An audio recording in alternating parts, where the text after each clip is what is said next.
আসসালামু আলাইকুম এভরিওয়ান, কেমন আছো তোমরা? সবাইকে গুড মর্নিং। সকাল সকাল উঠে দাঁত মেজে নাস্তা করে নিলাম। নাস্তাই বানিয়েছিলাম, দেখো আলু চচ্চড়ি, রুটি, মিষ্টি। খাওয়ার পরে রান্নাঘরটা অনেক দিন গোছানো হয়নি, এলোবেছড়ি হয়ে গেছে। আজ এই কুটুম কাল সেই কুটুম, আস্তে আস্তে এত ধ্যান দেওয়া হয় না। তো আজকে ভাবলাম রান্নাঘরটা পরিষ্কার করবো। আর এখানে দেখো, এখানে সামনের জমিতে চাষ হয়েছিল, তা দিয়েছিল কাকাটা। তো রান্নাঘরের এগুলো সাফ করব। দেখো সব সাফ করা হয়ে গেছে, এবার ঘরগুলো সাফ করব। তো এটা হচ্ছে প্রথম ঘরটা, ঘরটা সাফ সুতরা পুরো হয়ে গেছে। এবার যাচ্ছি সেকেন্ড ঘরে, সেকেন্ড ঘরটাও পরিষ্কার করব। তো চলো, এই দেখো এই ঘরটাও ওলোগোচুরি হয়ে আছে, তো এই ঘরটাও ঝাড়ু মেরে নেবো। তো এখানে বইগুলো বাবুর এলোবেচুরি হয়েছিল, তো এগুলো ঠিক করে সব পরিষ্কার করে দিয়েছি। দেখো এখানে সব পরিষ্কার পরিচ্ছন্ন হয়ে গেছে, ঘর ঝাঁট দিয়ে সব দুটো ঘরই কমপ্লিট হয়ে গেছে আমাদের। রান্নাঘরও মোছা হয়ে গেছিলো, আর সব কিছু বারান্দা টারান্দা মুছে নিয়ে এবার চলে যাচ্ছি বাথরুমে। একটু কাপড় ভিজানো আছে, তো এই দেখো এখানে কাপড় ভিজিয়েছি, এইগুলো কাচবো আর তারপরে রান্না বান্না করব। তো এখানে এখন পানি ভরতে দিয়েছি, পানি ভরে গেছে, জামা কাপড় কাচা হয়ে গেছে আমার। এগুলো ধুচ্ছি, ধুয়ে এবার শুকোত দিয়ে রান্না করব। আর এখানে দেখো এ কেমন ঘুমোচ্ছে, তো এর তো আর জায়গা পাচ্ছে না ঘুমোবার। তো আমার সমস্ত কাজে ঘর মোছাও হয়ে গেছে, এবার যাব রান্না করতে। আর রান্নায় আজকে করব পুঁটি মাছ। এই মাছগুলো দেখেছো? পুঁটি মাছ, এত বড় বড় পুঁটি। এগুলো হচ্ছে জাপানি পুঁটি।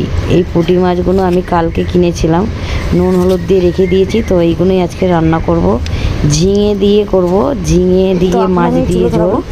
আর বেগুন আছে, প্রথমবার চুলো জ্বালাবো।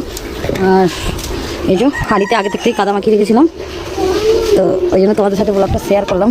তো দেখো তো প্রথমবার রান্না করবো, কী করবো বলো? গ্যাসের যা অবস্থা চলছে, চুলো রান্না করাই ভালো। দেখি কীরকম সার্ভিস দেয় চুলোটা।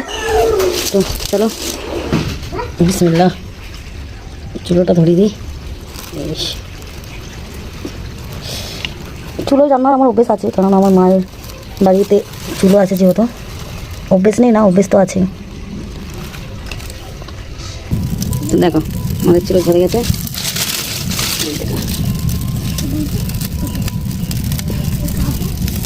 আর এখানে সব নিয়ে চলে এসেছি, বেগুন ভাজা হবে, আর ঝিঙে দিয়ে মাছ দিয়ে হবে। সব কেটে রেডি করে নিয়ে এসেছি, নাহলে তো দু চুলোয় রান্না করতে অসুবিধা হয়। তো চলো রান্না হয়ে গেলে আবার দেখা হচ্ছে। রান্না করিনি তা না, এর আগে আমি চুলো রান্না করেছি মায়ের বাড়িতে, কিন্তু আমার বাড়িতে প্রথম যে আমি রান্না করছি চুলোতে। আর গ্যাসের যে অবস্থা, তার জন্য কাঠের চুলোতে রান্নার টেস্টও হয় আর খাওয়াও ভালো, তাই কাঠের চুলোতেই রান্না করছি।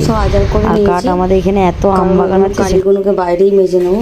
এই যে বেগুন ভাজাটা দেখানো হয়নি, বেগুন ভাজা বান্না হয়ে যাওয়ার পরেতে আমি বাবুকে আনতে যাচ্ছিলাম স্কুলে। তো রেডি হয়ে গেলাম স্কুলে যাওয়ার জন্য, তালা দিই বাড়িতে, তালা দিয়ে।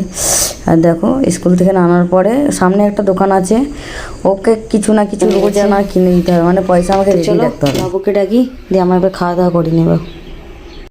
আবার কালকে উঠবো, সকাল হবে, দুপুর হবে, ওই চিল্লাবে, বেগুন ভাজা দিয়ে ভাত খাও। তারপর পছন্দ করবো, যাবো আর আসবো। কেমন হয়েছে বলো? বিসমিল্লাহ।